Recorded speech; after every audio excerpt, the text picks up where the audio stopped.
আসসালামু আলাইকুম। সবাইকে শুভেচ্ছা জানাচ্ছি আজকের ভিডিওতে। আজকে খুবই ইম্পর্ট্যান্ট একটা ভিডিও, যেহেতু আপনাদেরকে আগেই কথা দিয়েছিলাম যে আমাদের আমদানি রপ্তানি এবং ইনডেন্টিং বিজনেস করার জন্য যতগুলো প্রাইমারি ডকুমেন্টেশন লাগে, এই প্রত্যেকটা ডকুমেন্টেশন নিয়ে একটা ডেডিকেটেড ভিডিও বানাবো, যেখানে প্রত্যেকটা ডকুমেন্টেশন নিয়ে ইন ডিটেলস কথা বলবো। তো ইনশাল্লাহ আজকে আমাদের সেই ভিডিওটাই হতে যাচ্ছে। তো এই যে আমাদের বিজনেসগুলো আমদানি রপ্তানি এবং ইনডেন্টিং, এই ব্যবসাগুলো শুরু করার জন্য আমাদের কি কি ডকুমেন্টস লাগবে, কোন কোন ডকুমেন্টসগুলো হাতে পেলেই আমরা মোটামুটি একজন আমদানিকারক অথবা রপ্তানিকারক অথবা ইনডেন্টর হিসেবে কাজ শুরু করতে পারবো, সেই সব নিয়ে ইন ডিটেলস কথা বলবো। তো চলুন আমরা মূল আলোচনায় প্রবেশ করি।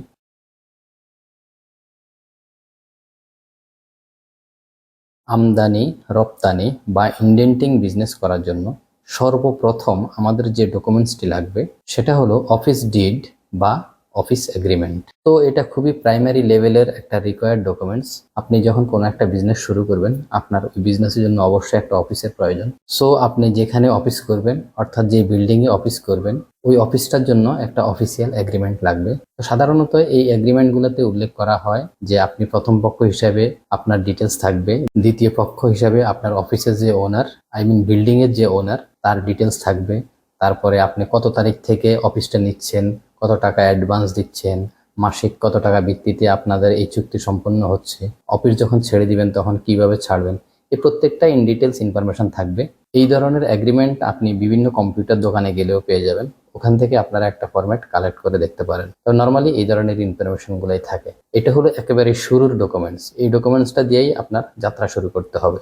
দ্বিতীয়ত আমরা যে ডকুমেন্টসটা নিয়ে কথা বলবো সেটা হলো পার্টনার ডিড বা পার্টনারশিপ এগ্রিমেন্ট। এই ডকুমেন্টসটা লাগবে সাধারণত যারা পার্টনারশিপ বিজনেস করবেন তাদের ক্ষেত্রে, বাট যাদের সোল প্রোপ্রাইটারশিপ বিজনেস তাদের ক্ষেত্রে এই ডকুমেন্টসটার প্রয়োজন নেই। তো আপনি যদি নর্মালি পার্টনারশিপ বিজনেস করেন তাহলে আপনাদের সকল পার্টনারদের ভিতরে একটা এগ্রিমেন্টের প্রয়োজন হবে। ওই এগ্রিমেন্টে নর্মালি উল্লেখ থাকবে সবার নাম, ঠিকানা, বাবার নাম, মায়ের নাম, দেন উল্লেখ থাকবে আপনারা কয়জন পার্টনার আছেন, কোন পার্টনার অফিসের কোন দায়িত্বে কাজ করবেন, কোন পার্টনারের ইনভেস্টমেন্ট কত, কোন পার্টনারের শেয়ার কত, এই প্রত্যেকটা জিনিস ইন ডিটেল থাকবে।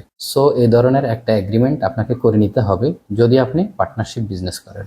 আর যদি আপনার পার্টনারশিপ বিজনেস না হয়, শুধুমাত্র সোল প্রোপ্রাইটারশিপ বিজনেস হয়, সেক্ষেত্রে আপনার এই ডকুমেন্টসটির প্রয়োজন নেই। এই ধরনের ডকুমেন্টসেরও কপি আপনারা বিভিন্ন কম্পিউটার দোকানে পেয়ে যাবেন। এই দুটো ডকুমেন্টসের পরেই কিন্তু মূলত আমাদের সরকারি অফিসিয়াল ডকুমেন্টসগুলো শুরু হবে। তো নর্মালি সরকারি অফিসিয়াল ডকুমেন্টসগুলোর ভিতরে সর্বপ্রথম আপনাকে যে ডকুমেন্টসটি করতে হবে সেটা হলো ট্রেড লাইসেন্স। ট্রেড লাইসেন্সের ব্যাপারে আগেও একটু বলেছি, এখন একটু বিস্তারিত বলবো। সেটা হলো আপনি যদি শহরে বিজনেস করেন সেক্ষেত্রে আপনাকে সিটি কর্পোরেশন থেকে ট্রেড লাইসেন্স নিতে হবে।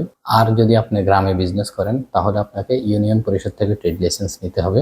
তো ট্রেড লাইসেন্সে নর্মালি আপনার নাম, ঠিকানা, আপনি কোন অঞ্চলে ট্রেড লাইসেন্স করছেন, এগুলো বিস্তারিত থাকবে। ট্রেড লাইসেন্সের একটা নাম্বার থাকবে, দেন আপনার নাম থাকবে, আপনার পরিচয়ের ডিটেলস থাকবে, আপনার বাবার নাম, মায়ের নাম, ফুল ঠিকানা, কোথায় অফিস, অফিসের ঠিকানা, এই সব বিস্তারিত ইন ডিটেলস থাকবে। তো আবারও বলছি, ট্রেড লাইসেন্সের ভিতরে সবচেয়ে বেশি ইম্পর্টেন্ট যে কলামটা, যে ব্যাপারটাতে আমাদেরকে খেয়াল রাখতে হবে সেটা হলো ট্রেড লাইসেন্সে একটা কলাম আছে বিজনেস ধরন। এই বিজনেস ধরনে আপনি যদি শুধুমাত্র একটা ব্যানারের আন্ডারে, অর্থাৎ একটা কোম্পানির আন্ডারে আপনি যদি শুধুমাত্র ইম্পোর্ট করেন, সেক্ষেত্রে আপনি ওখানে ইম্পোর্টার বা আমদানিকারক এই শব্দটি লিখে দিবেন। আর যদি আপনি এক্সপোর্ট করেন, শুধুমাত্র এক্সপোর্ট করেন, তাহলে ওখানে রপ্তানিকারক বা এক্সপোর্টার এই শব্দটা লিখে দিবেন। এছাড়াও যদি আপনি শুধুমাত্র ইনডেন্টিং করেন তাহলে ওখানে শুধু ইনডেন্টর এই শব্দটা লিখে দেবেন। বাট আপনি যদি একটা ব্যানারের আন্ডারে অনেকগুলো কাজ করেন, লাইক আপনি ইম্পোর্ট করলেন, এক্সপোর্ট করলেন, অনেকে আবার ইনডেন্টিংও করে, অনেকে আবার দেখা যায় লোকাল সাপ্লায়ার হিসেবেও কাজ করে, সেক্ষেত্রে আপনাকে প্রত্যেকটা ক্যাটাগরি উল্লেখ করে দিতে হবে, কারণ গভর্নমেন্ট এই প্রত্যেকটা ক্যাটাগরির জন্য আলাদা আলাদা চার্জ নেয়। আর এই ট্রেড লাইসেন্স নেওয়ার জন্য নর্মালি আপনার অফিস ডকুমেন্টস চাইবে। যদি আপনার পার্টনারশিপ ব্যবসা হয় সেক্ষেত্রে আপনার পার্টনারশিপ এগ্রিমেন্ট চাইবে, দেন আপনার এনআইডি কপি চাইতে পারে, প্লাস হলো আপনাদের ছবি চাইতে পারে। এই ধরনের প্রাইমারি ডকুমেন্টস গুলোই চাইবে। এগুলো দিয়েই মোটামুটি আপনি ট্রেড লাইসেন্স করে নিতে পারবেন। ট্রেড লাইসেন্সের যে নির্দিষ্ট ফি আছে ওই ফিটা দিয়ে আপনি ট্রেড লাইসেন্সটা করে নিতে পারবেন। আশা করি এই ব্যাপারটা বুঝাতে পেরেছি। তো ট্রেড লাইসেন্সের পরে আমাদের যে ডকুমেন্টসটি লাগবে সেটা হলো টিন সার্টিফিকেট। একটা সময় টিন সার্টিফিকেট নেওয়াটা খুবই কষ্টকর একটা ব্যাপার ছিল, বাট এখন খুবই সহজ হয়ে গেছে। আপনি এখন অনলাইনের মাধ্যমেও ই টিন তৈরি করে নিতে পারবেন। ই টিন তৈরি করার জন্য আমাদের সরকারি যে ওয়েবসাইটটি আছে, ওয়েবসাইটটির অ্যাড্রেস হলো www.incometax.gov.bd। এই ওয়েবসাইটটিতে গেলেই নর্মালি আপনাদেরকে আগে একটা অ্যাকাউন্ট করে নিতে হবে। অ্যাকাউন্ট করাটাও সহজ, ওখানে রেজিস্টার বাটন আছে, ওখানে ক্লিক করলে আপনার নাম, ইমেল অ্যাড্রেস, হয়তো একটা মোবাইল নাম্বার চাইতে পারে, মোবাইল নাম্বার দিয়ে একটা পাসওয়ার্ড দিয়ে অ্যাকাউন্ট করে নেবেন। যেহেতু আপনারা জিমেল অ্যাকাউন্ট করতে পারেন, ফেসবুক অ্যাকাউন্ট করতে পারেন, সো এখানেও অ্যাকাউন্ট করতে পারবেন খুব ইজিলি। অ্যাকাউন্ট করার পরেই আপনাকে ড্যাশবোর্ডে প্রবেশ করতে দিবে, আপনার একটা অ্যাকাউন্ট তৈরি হবে। ওখানে আপনার যে রিকোয়ার্ড ইনফরমেশনগুলো চাইবে ওইগুলো দিলেই মোটামুটি একটা ইটিন পেয়ে যাবেন। সো ইটিন কালেক্ট করা এখন খুবই সহজ, আপনি শুধুমাত্র ওয়েবসাইটে গেলেই ওখান থেকে বুঝতে পারবেন যে কিভাবে কি করতে হবে আপনাকে। এছাড়াও ইটিন কালেক্ট করার জন্য ইউটিউবে প্রচুর পরিমাণে ভিডিও আছে, আপনারা 2-4টা ভিডিও দেখলে এই ব্যাপারটা আরো ক্লিয়ার হয়ে যেতে পারবেন আশা করছি। টিন সার্টিফিকেটের পরে আমাদের যে ডকুমেন্টসটি কালেক্ট করতে হবে সেটা হলো বিন সার্টিফিকেট বা ব্যাট রেজিস্ট্রেশন যেটাকে বলা হয়। এই সার্টিফিকেটটি আমাদেরকে কালেক্ট করতে হবে। তো একটা সময় ছিল এই ব্যাট রেজিস্ট্রেশনটা কালেক্ট করাও অনেক বেশি কঠিন ছিল ম্যানুয়ালি, কারণ অনেক জায়গায় যেতে হতো। তাছাড়া বাংলাদেশের সরকারি অফিসের ব্যবস্থাপনা তো আপনারা জানেনই। সো নতুন ব্যবসায়ীদেরকে অনেক ধরনের হ্যাসেল নিতে হতো, বাট এই মুহূর্তে সেই ধরনের হ্যাসেল খুব একটা নেই। এখন আপনি অনলাইনেই কিন্তু এই বিন সার্টিফিকেট নিয়ে নিতে পারবেন। বিন সার্টিফিকেট নেওয়ার জন্য সরকারি যে ওয়েবসাইটটি আছে, ওয়েবসাইটটি হলো www.bat.gov.bd। এই ওয়েবসাইটটি থেকেই মূলত আপনারা বিনটা কালেক্ট করতে পারবেন। বিনও কালেক্ট করার সিস্টেম একই, টিনের মতোই। ওই ওয়েবসাইটটিতে গেলে আপনাকে ওখানে আগে অ্যাকাউন্ট করে নিতে হবে রেজিস্ট্রেশন করে, দেন অ্যাকাউন্টের আন্ডারে তারা বিভিন্ন ধরনের ডকুমেন্ট চাইবে, বিভিন্ন ইনফরমেশন চাইবে, এগুলো দিয়েই কিন্তু আপনাকে বিনটা কালেকশন করতে হবে। তো বিন কালেকশন করার জন্য আমি বলবো আপনি ইউটিউবে প্রচুর পরিমাণে ভিডিও পাবেন কিভাবে বিন কালেকশন করতে হয়। আমি আশা করব আপনারা ওই ভিডিওগুলো দেখে ওখান থেকে একটু সহযোগিতা নিয়ে আপনারা নিজেরাই এই বিনটা কালেক্ট করে নিতে পারবেন। টিন এবং বিন এই দুটার পরে আমাদেরকে যেটা কালেক্ট করতে হবে সেটা হলো ব্যাংক অ্যাকাউন্ট। আপনি ব্যাংক অ্যাকাউন্টটা বিশেষ করে বিন সার্টিফিকেট নেওয়ার আগেও করে নিতে পারেন, তবে ব্যাংক অ্যাকাউন্ট করার ক্ষেত্রে আমাদেরকে একটা জিনিস খেয়াল রাখতে হবে, যেটা আমি আগের ভিডিওতে বলেছিলাম, এখনো আবার বলি। সেটা হলো আমরা যেই ব্যাংকে অ্যাকাউন্ট করব ওই ব্যাংকটা যেন এডি ব্রাঞ্চ হয়। এখন প্রশ্ন আসতে পারে আপনার যে এডি ব্রাঞ্চ জিনিসটা কি, অথবা কেন আমাদের এডি ব্রাঞ্চ প্রয়োজন। দেখুন, এডি ব্রাঞ্চের ফুল ফর্ম হলো অথরাইজড ডিলার ব্রাঞ্চ। এখন যে এই অথরাইজড ডিলার, এই অথরাইজড ডিলারটা এরা কাদের অথরাইজড ডিলার? দেখুন, আমাদের দেশে ইম্পোর্ট বা এক্সপোর্টের জন্য যত ধরনের এলসি অথবা টিটি আসা যাওয়া করে, এই প্রত্যেকটা ব্যাপার কিন্তু হ্যান্ডেল করে বাংলাদেশ ব্যাংক। বাংলাদেশ ব্যাংক কিন্তু এই কাজগুলোর রেসপন্সিবল। যত ধরনের এলসি আমাদের দেশে আসে বা আমরা এখান থেকে এলসি করি অথবা টিটি আসে, টিটি করি, এই প্রত্যেকটা কাজ কিন্তু দেখাশোনা করার দায়িত্ব হলো বাংলাদেশ ব্যাংকের। তো নর্মালি যখন বাংলাদেশ ব্যাংকের উপর এই দায়িত্বটা বর্তায়, বাংলাদেশ ব্যাংকের পক্ষে তো আর সম্ভব না যে সারা দেশে যত এলসি আসে অথবা এলসি করে অথবা টিটি আসে, টিটি করে, এই প্রত্যেকটা জিনিস ইন্ডিভিজুয়াল দেখার। তাহলে তাদের কি পরিমাণে জনবল নিয়োগ দিতে হবে, সেটা কিন্তু একটা দুরূহ কাজ হয়ে দাঁড়ায়। এই জন্যই বাংলাদেশ ব্যাংক কি করে, যেই সব কমার্শিয়াল ব্যাংকগুলো আছে এইসব কমার্শিয়াল ব্যাংকগুলোকে তারা একটা অথরাইজেশন দেয়, ডিলার অথরাইজেশন দেয়। বাংলাদেশ ব্যাংক ওইসব কমার্শিয়াল ব্যাংকগুলোকে বলে যে আমাদের ডিলার হয়ে আপনারা এই এলসি গুলো করে দিতে পারবেন অথবা টিটি গুলো রিসিভ করতে পারবেন, টিটি পাঠাতে পারবেন। প্রত্যেকটা কাজই কিন্তু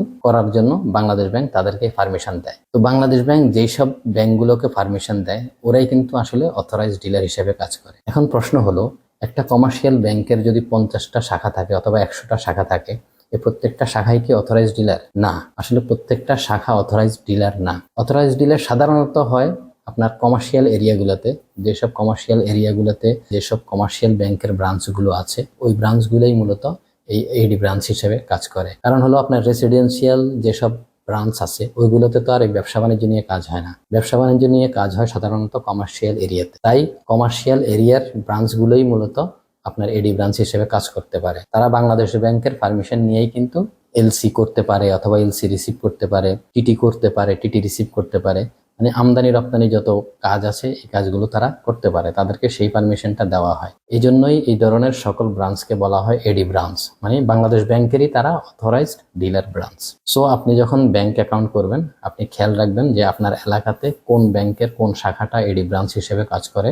আপনি চেষ্টা করবেন সেই ব্যাংকের সেই শাখাতে কাজ করার জন্য, সেখানে আপনার অ্যাকাউন্টটা করার জন্য। কারণ হলো আপনি যখন একটা এডি ব্রাঞ্চে কাজ করবেন, এডি ব্রাঞ্চ সরাসরি আপনার এলসি রিসিভ করতে পারে, সরাসরি এলসি পাঠাতে পারে, সরাসরি টিটি রিসিভ করতে পারে, সরাসরি টিটি পাঠাতে পারে। কিন্তু এডি ব্রাঞ্চ ছাড়া অন্যান্য ব্যাংকেও কিন্তু কাজ করে, বাট তারা কিন্তু যে কোনো একটা এডি ব্রাঞ্চের সহযোগিতা নেয়। সো আপনার অ্যাকাউন্টটা যদি সরাসরি এডি ব্রাঞ্চে হয় তখন আপনার জন্য কাজটা সহজ হয়ে যাবে, আপনার টাইম কনজিউম হবে কম। কিন্তু আপনার যদি সাধারণ কোনো ব্রাঞ্চে অ্যাকাউন্ট হয়, সেক্ষেত্রে তারা কিন্তু সরাসরি এই কাজগুলো করতে পারবে না। তারা হয় তাদের হেড অফিসের সহযোগিতা নেবে, অথবা তাদের ফরেন ব্রাঞ্চের সহযোগিতা নেবে, অথবা কোনো এডি ব্রাঞ্চের সহযোগিতা নেবে। সেক্ষেত্রে কিন্তু এই কাজগুলো করার জন্য আপনার প্রচুর পরিমাণে টাইম কনজিউম হবে। সো এই ব্যাপারটা মাথায় রাখবেন। এই জন্য আমি সবসময় বলি, আপনি যখন এই ধরনের বিজনেস করার জন্য ব্যাংক অ্যাকাউন্ট করবেন, আপনার উচিত অবশ্যই অবশ্যই অবশ্যই যে কোনো একটা এডি ব্রাঞ্চে অ্যাকাউন্ট করা। তাতে করে আপনার কাজগুলো সহজ হয়ে যাবে। আশা করি এই ব্যাপারটা আপনাদেরকে বুঝাতে পেরেছি। ব্যাংক অ্যাকাউন্ট করার পরে আপনাকে যেটা করতে হবে সেটা হলো আপনাকে একটা ব্যাংক সলভেন্সি সার্টিফিকেট নিতে হবে। এই সার্টিফিকেটটি নর্মালি আপনি যে অ্যাকাউন্টটা করেছেন ওই অ্যাকাউন্টের আন্ডারেই আপনাকে একটা সলভেন্সি সার্টিফিকেট দিবে। ওইটা ব্যাংক তার প্যাডে দিবে। আপনি অ্যাকাউন্টটা করার পরে 2-3টা ট্রানজ্যাকশন করেই মোটামুটি এই ব্যাংক সলভেন্সি সার্টিফিকেটটা নিয়ে নিতে পারবেন। তো ব্যাংক সলভেন্সি সার্টিফিকেটের ব্যাপারে আমি বলবো, আমি সর্বশেষ যে সলভেন্সি সার্টিফিকেটটা নিয়েছিলাম সেটা আজ থেকে আরো 4-5 বছর আগে। ওই সলভেন্সি সার্টিফিকেটটার জন্য আমাকে 575 টাকা পে করতে হয়েছে। 500 টাকা ছিল ব্যাংকের চার্জ, আর তার উপর 15% ব্যাট ছিল। টোটাল 575 টাকা আমাকে পে করতে হয়েছে। বাট এই মুহূর্তে এখন কত আমি ঠিক জানি না। আপনার অ্যাকাউন্ট থেকে তারা নির্দিষ্ট একটা অ্যামাউন্ট কেটে নিবে, কেটে নিয়ে আপনাকে তারা ব্যাংক সলভেন্সি সার্টিফিকেটটা দিয়ে দিবে। আশা করি এটাও বুঝতে পেরেছেন। ব্যাংক সলভেন্সি সার্টিফিকেটের পরে আমাদের এই মুহূর্তে যে সার্টিফিকেটটি লাগবে সেটা হলো অ্যাসোসিয়েশনের মেম্বারশিপ সার্টিফিকেট। দেখুন, এই অ্যাসোসিয়েশনের মেম্বারশিপ সার্টিফিকেটটি মূলত বিভিন্ন ক্যাটাগরির হয়। বিশেষ করে এটা নির্ভর করে আপনি কোন ধরনের ব্যবসা করছেন তার উপর। আপনি যদি ইম্পোর্ট করেন, ঢাকা শহরে বিশেষ করে প্রচুর পরিমাণে ইম্পোর্ট অ্যাসোসিয়েশন আছে। সো আপনি যে ধরনের প্রোডাক্ট ইম্পোর্ট করবেন, লাইক আপনার আগেই বললাম, আপনার কেমিক্যাল আছে, ফুড প্রোডাক্ট আছে, কমার্শিয়াল আইটেম আছে, দেন হলো আপনার কসমেটিক্স আছে, ফ্যাশন প্রোডাক্ট আছে, পারফিউম আছে, বিভিন্ন ক্যাটাগরির প্রোডাক্ট আছে। ঠিক একই রকম এই প্রত্যেকটা ক্যাটাগরির জন্যই কিন্তু আলাদা আলাদা অনেক ধরনের অ্যাসোসিয়েশন আছে। সো সবচেয়ে সুবিধা হয় আপনি যে ক্যাটাগরির প্রোডাক্ট ইম্পোর্ট করবেন, ঠিক ওই ক্যাটাগরির যে অ্যাসোসিয়েশন আছে ওই অ্যাসোসিয়েশনের কাছ থেকে আপনার অ্যাসোসিয়েশন মেম্বারশিপ সার্টিফিকেটটা নেওয়া। তো অ্যাসোসিয়েশন মেম্বারশিপ সার্টিফিকেট নেওয়াটাও সহজ। তাদের সাথে যোগাযোগ করলে তারা বলে দিবে যে তাদের কত টাকা ফি, ওই ফিটা জমা দিতে হবে। দেন হয়তো আপনাকে ট্রেড লাইসেন্স, টিং, বিন, ব্যাংক অ্যাকাউন্ট এগুলোর হয়তো কাগজপত্র আপনাকে জমা দিতে হতে পারে। এগুলো জমা দিয়েই মোটামুটি আপনি তাদের কাছ থেকে মেম্বারশিপ সার্টিফিকেট নিতে পারেন। আর যদি এই ধরনের কোনো অ্যাসোসিয়েশন না পান, সেক্ষেত্রে ঢাকা শহর সহ সারা বাংলাদেশে প্রত্যেকটা জেলাতেই, জেলা শহরে আপনার চেম্বার অফ কমার্স আছে। এই চেম্বার অফ কমার্স থেকেই কিন্তু আপনারা মেম্বারশিপ সার্টিফিকেট নিতে পারেন। এটা গেল ইম্পোর্টের ক্ষেত্রে। দেন হলো আপনি যদি এক্সপোর্ট করেন, এক্সপোর্টের ক্ষেত্রেও সেম। আপনি কোন ধরনের প্রোডাক্ট এক্সপোর্ট করবেন, ওই এক্সপোর্ট রিলেটেড প্রত্যেকটা ক্যাটাগরি অনুযায়ী কিন্তু অ্যাসোসিয়েশন আছে। ওইসব অ্যাসোসিয়েশন থেকে আপনাকে মেম্বারশিপ সার্টিফিকেটটা নিতে হবে। তো এক্সপোর্টের জন্য আমি বলবো, আপনি যদি গার্মেন্টস রিলেটেড প্রোডাক্ট নিয়ে কাজ করেন, সেক্ষেত্রে আপনি BGMEA অথবা BKMEA এদের কাছ থেকে মেম্বারশিপ সার্টিফিকেট নিতে পারেন। এছাড়াও আরো ছোট ছোট অনেক অ্যাসোসিয়েশন আছে, তাঁত বস্ত্র, খাদি বস্ত্র, এই ধরনের বিভিন্ন ছোট ছোট অ্যাসোসিয়েশন আছে। সেগুলো থেকেও কিন্তু আপনারা অ্যাসোসিয়েশনের মেম্বারশিপ সার্টিফিকেট নিতে পারেন। তারপর আপনি যদি লেদার প্রোডাক্ট নিয়ে কাজ করেন, সেক্ষেত্রে লেদার ম্যানুফ্যাকচারার অ্যাসোসিয়েশন আছে, সেখান থেকে আপনারা অ্যাসোসিয়েশনের মেম্বারশিপ সার্টিফিকেট নিতে পারেন। দেন হলো আপনি যদি জুট প্রোডাক্ট নিয়ে কাজ করেন অথবা জুট নিয়ে কাজ করেন, সেক্ষেত্রে আপনার জুট এক্সপোর্ট অ্যাসোসিয়েশন আছে, সেই অ্যাসোসিয়েশন থেকে আপনি মেম্বারশিপটা নিতে পারেন। আবার অনেকে আছেন যারা অ্যাগ্রো প্রোডাক্ট নিয়ে কাজ করেন, বিভিন্ন ধরনের অ্যাগ্রো প্রোডাক্ট এক্সপোর্ট করতে চাচ্ছেন, সেক্ষেত্রে আপনারা বাপা থেকে অ্যাসোসিয়েশন মেম্বারশিপ সার্টিফিকেট নিতে পারেন। বাপা হলো বাংলাদেশ অ্যাগ্রো প্রসেসর অ্যাসোসিয়েশন, সংক্ষেপে যেটাকে আমরা বাপা বলি। এই বাপা থেকে আপনারা মেম্বারশিপ সার্টিফিকেট নিতে পারেন যদি আপনারা অ্যাগ্রো রিলেটেড প্রোডাক্ট নিয়ে কাজ করেন। তারপর কেউ যদি হ্যান্ডিক্রাফট নিয়ে কাজ করেন, সেক্ষেত্রে আপনি বাংলা ক্রাফট থেকে মেম্বারশিপ সার্টিফিকেট নিতে পারেন। কারণ বাংলাদেশে যতগুলো হ্যান্ডিক্রাফট আছে, এই সবগুলো হ্যান্ডিক্রাফটের অ্যাসোসিয়েশন হলো বাংলা ক্রাফট। সো আপনারা যারা হ্যান্ডিক্রাফট এক্সপোর্ট করার কথা চিন্তা করছেন, তাদেরকে বলবো আপনারা বাংলা ক্রাফট থেকে মেম্বারশিপ সার্টিফিকেট নেবেন। আর যারা ইন্ডেন্টিং বিজনেস করবেন, অ্যাসোসিয়েশনের মেম্বারশিপ নেওয়ার ক্ষেত্রে আমি যতদূর জানি তাদের জন্য একটাই মাত্র অ্যাসোসিয়েশন আছে, যেটাকে আমরা বলি BIAA, Bangladesh indenting agent association. এদের অফিস ঢাকায় বিজয়নগরে অবস্থিত। ওখানে যোগাযোগ করলে আপনারা ওদের কাছ থেকে মেম্বারশিপ সার্টিফিকেটটা নিয়ে নিতে পারবেন। এখন বলবো সর্বশেষ আমাদের যে ডকুমেন্টসটি লাগবে, অর্থাৎ যে ডকুমেন্টসটি হাতে পেলেই মূলত আপনি নিজেকে একজন বৈধ আমদানিকারক অথবা রপ্তানিকারক অথবা ইন্ডেন্টর হিসেবে পরিচয় দিতে পারবেন, সেই ডকুমেন্টসটির কথা। সর্বশেষ আমাদের যে ডকুমেন্টসটি লাগবে সেটা হলো আপনি যদি আমদানি করেন সেক্ষেত্রে আপনাকে আইআরসি নিতে হবে, অর্থাৎ ইম্পোর্ট রেজিস্ট্রেশন সার্টিফিকেট। দেন আপনি যদি রপ্তানি করেন সেক্ষেত্রে আপনাকে ইআরসি নিতে হবে, অর্থাৎ এক্সপোর্ট রেজিস্ট্রেশন সার্টিফিকেট। এছাড়া আপনি যদি ইনডেন্টিং বিজনেস করেন সেক্ষেত্রেও আপনাকে একটা ইআরসি নিতে হবে। ওই ইআরসির ব্র্যাকেটের ভিতর লেখা থাকবে ইনডেন্টিং সার্ভিস। ওই ইআরসিটাও হলো এক্সপোর্ট রেজিস্ট্রেশন সার্টিফিকেট, বাট ওখানে ব্র্যাকেটের ভিতরে লেখা থাকবে ইনডেন্টিং সার্ভিস।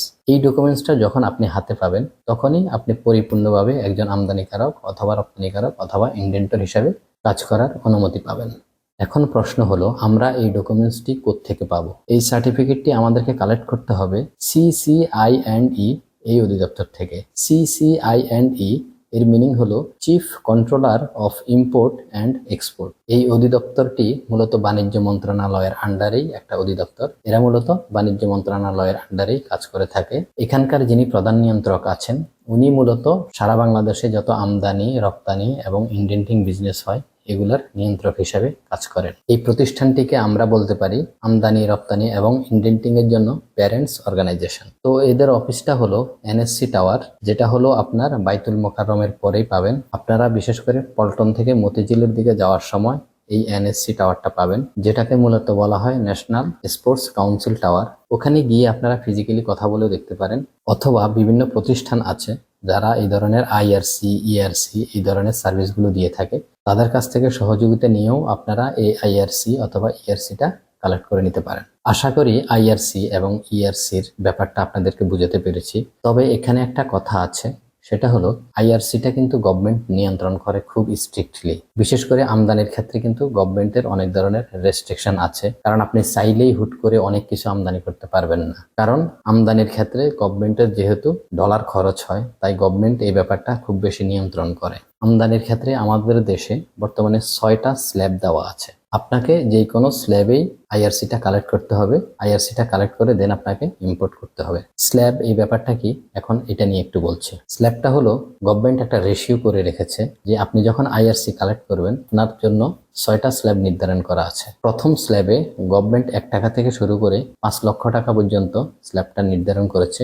এই স্ল্যাবের অর্থ হলো এই স্ল্যাবের ভিতর যে পরিমাণ টাকার অ্যামাউন্ট দেওয়া আছে, আপনি এক অর্থ বছরে সর্বোচ্চ এই পরিমাণ টাকার ইম্পোর্ট করতে পারবেন, এর বেশি পারবেন না। এর বেশি করার জন্য আপনাকে সেটা আপডেট করে নিতে হবে। আমাদের প্রথম স্ল্যাবের অ্যামাউন্ট দেওয়া আছে 1 টাকা থেকে শুরু করে 5 লক্ষ টাকা পর্যন্ত।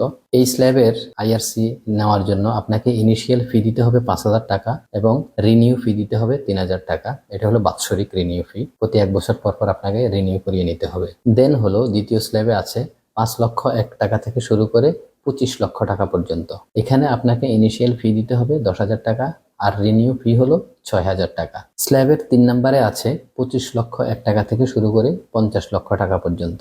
এখানে আপনাকে ইনিশিয়াল ফি দিতে হবে 18,000 টাকা আর রিনিউ ফি হলো 10,000 টাকা। স্ল্যাবের 4 নম্বরে আছে 50 লক্ষ 1 টাকা থেকে শুরু করে 1 কোটি টাকা। এখানে আপনাকে ইনিশিয়াল ফি দিতে হবে 30,000 টাকা আর রিনিউ ফি দিতে হবে 15,000 টাকা। পঞ্চম স্ল্যাবে আছে 1 কোটি 1 টাকা থেকে শুরু করে 5 কোটি টাকা পর্যন্ত। এখানে আপনাকে ইনিশিয়াল ফি দিতে হবে 45,000 টাকা আর প্রতি বছর রিনিউ ফি দিতে হবে 22,000 টাকা। এবং সর্বশেষ বা ষষ্ঠ স্ল্যাবটি হলো 5 কোটি থেকে অ্যাবভ।